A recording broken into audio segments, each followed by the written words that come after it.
Okay, guys, I want to talk about the Hex on Pulse Chain and Hex on Ethereum drama. Now, what we've had for over the past few days is a depegging, as it were. The prices like mismatching at a greater degree, right? I mean, I think at some point Hex was trading at about maybe 15 cents on Ethereum, and then Hex on Pulse Chain was trading about 22 cents. So there was that, and people are asking what's going on. Is Hex on Ethereum dying? Is this the end for Hex on Ethereum? And then there was some talk as well about hard slow, and can hard slow save EHEX? And I want to talk about that. And the thing is actually pretty simple. The person who decides the value of hex, EHEX, or PHEX is the market. That's who decides it. And I do not think that hard slow will be able to save hex, and I will tell you why that is. Because hard slow says that assets that are bonded together by liquidity move up or move down together, right? However, I think there's a nuanced take. Now, that is true that they do move together all the time, but I think you've got to have a nuanced perspective, right? It just doesn't mean that if you create any coin and then you set a liquidity pair with Ethereum, that coin will just always move with Ethereum all the time. If Ethereum pumps, it'll pump. At some point, there will be some difference, right? Because the market will decide what they want at which point more than the other asset. And that's exactly what we saw. So despite there being a pegging, a lot of people were choosing to buy more PHEX than EHEX. Now, liquidity providers might try and continue to strengthen the peg, but I do not think that they'll be able to hold that peg over time if the market disagrees with the valuation of the liquidity providers.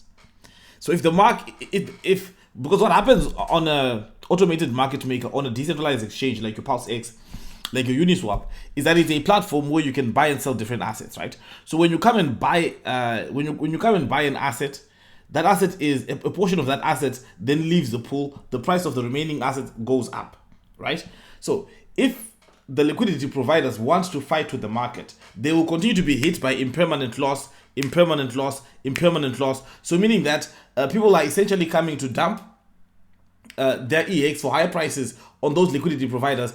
They're using it to buy PHEX, and then the liquidity providers they'll be losing their PHEX and gaining more EHEX, whilst the value of EX is reducing and the value of PHEX is going up.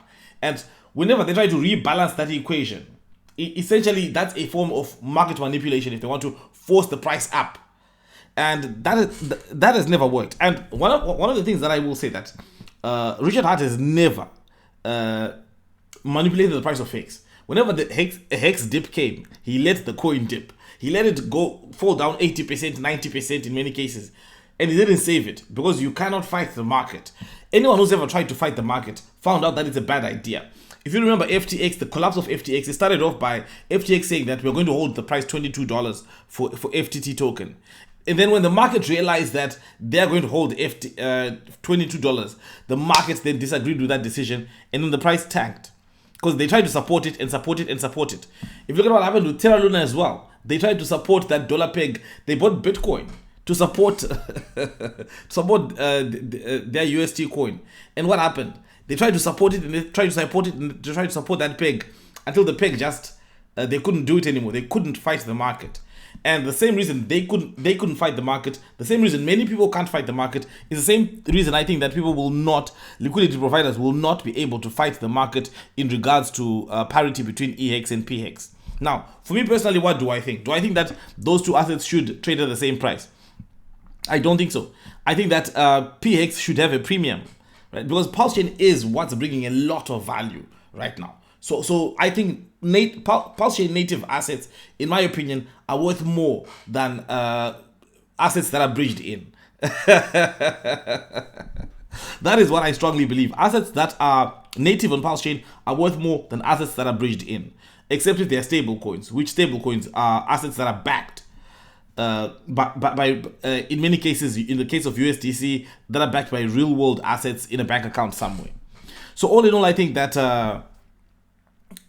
in this case, this is an edge case where Hart's law does not apply in order to ensure that there is parity between EHEX and PHEX. Now, that does not mean that I think that this is the end for EHEX. I think that EHEX still has a good future ahead of it, but I do think that the person who decides the value of these tokens is the market, and I think that the market is most likely going to place a premium on P hex rather than on E hex. Anyway, guys, those are my thoughts on the drama that has been brewing in the ecosystem. At first I didn't want to talk about it. Then I said, no, let me just jump in. Let me jump into the mud, because I see a lot of people, doing all of that kind of stuff. Anyway, guys, thank you guys for watching, and not financial advice as usual. I'll see you again next time.